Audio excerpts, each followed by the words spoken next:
Okay. Unfortunately, we ran out of time today, and I did not get to talk about SpongeBob. No. Tasks 8 and 9, which is the end of phase 2. It's basically having your diagrams, your plan all completely done before we start next week. So it will be something that you need to do as homework if you want to be done on time and start your build next week.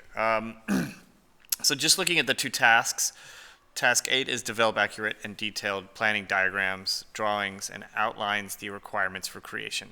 So it involves having some diagrams with measurements, just like it says on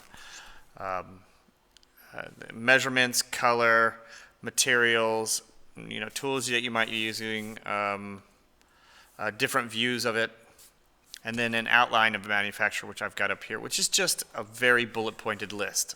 Okay, so this, of course, could also be considered a diagram.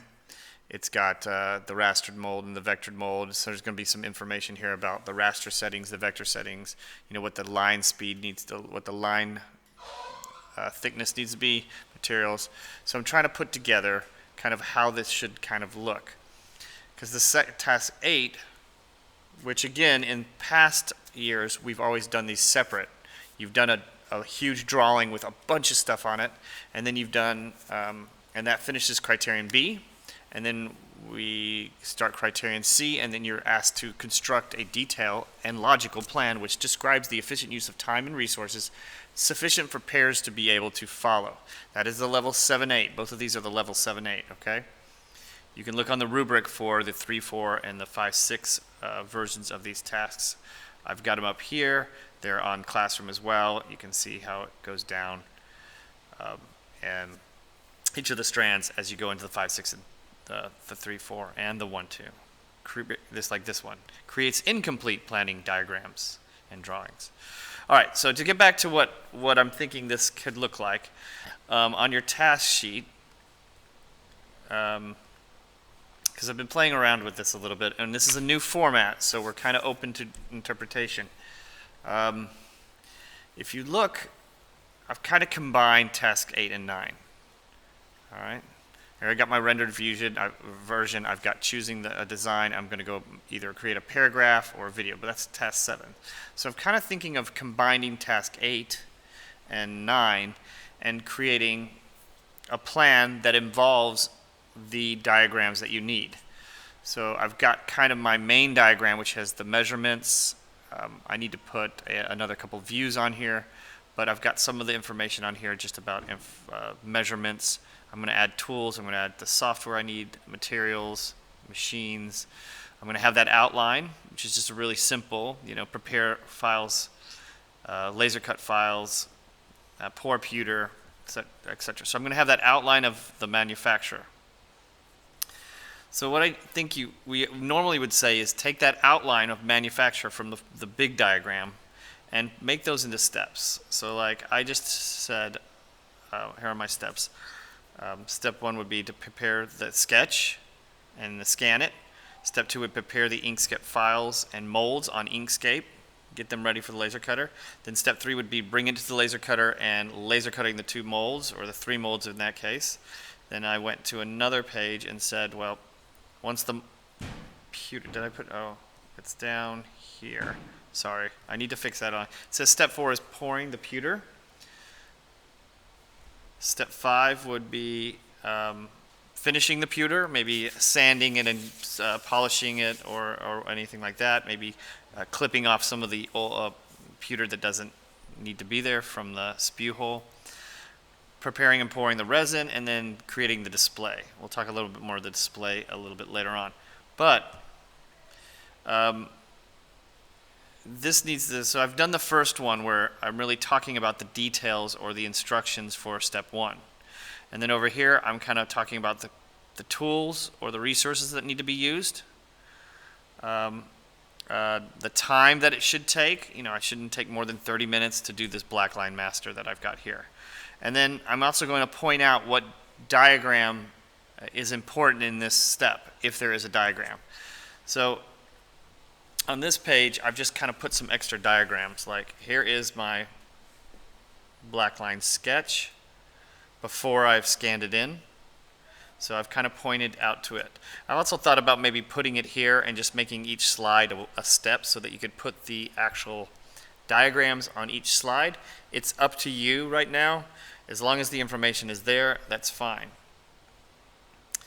Then I would say, like, prepare the Inkscape files and molds.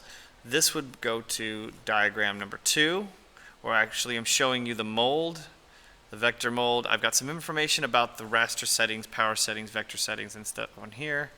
I've got some reference information about, there's the blackline sketch that's been scanned and image traced in Inkscape.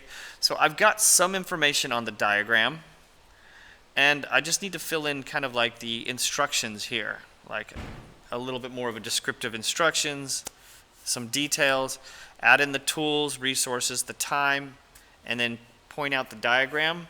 And I'm kind of making a link between both the final drawings and the diagram in the plan. So I'm kind of using a combined task for this. You will need to create either something like this or a hand-drawn version with information on it as well that you scan in. Or you can produce a kind of an Inkscape version where you have the information on it as well. What I don't want to do is create all the information on a diagram or planning drawing and then regurgitate the same stuff or just say the exact same thing on a whole planning. Try to combine both. You do need a planning diagram that has most of the information on it, but then kind of think about how you can connect that to the steps in the plan. For example, as I go down and I start to see like this step right here, step laser cutting molds. So in my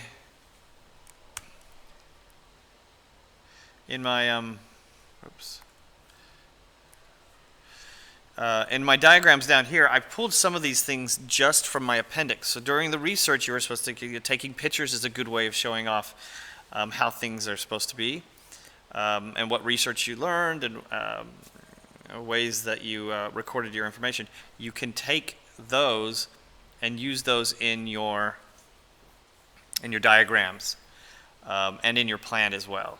So in this case, I first was just separating them onto different pages so I could just have the pictures going by that represent the different steps, and then I will reference them in my plan over here. But you also could embed them and just have a step per page or per slide. In some cases, if I look back, for like example, this was the picture I had in my appendix. So I might just keep this one in here,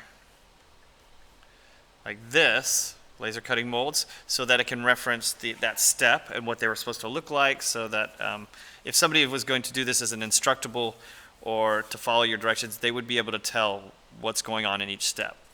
But when you're actually doing the project, when you start to do task 10 where you actually follow the plan and build, you could replace these pictures with the pictures of the real mold. So I have already cut my laser cutout here. Here it is right here.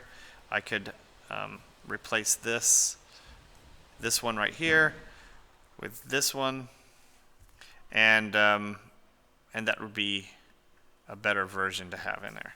Or, if you didn't have this picture as you're doing the plan, go ahead and put it in. You should have references to some of these images. They are also on the design resources. They are also in the videos that you've seen. So maybe dig into those so that you can have some planning drawings or diagrams or reference material. Okay, so I don't want to take up too much more time.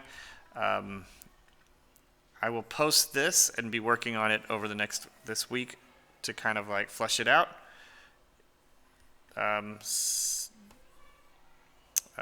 So if you have any questions, please email me and let me know, okay? Thank you.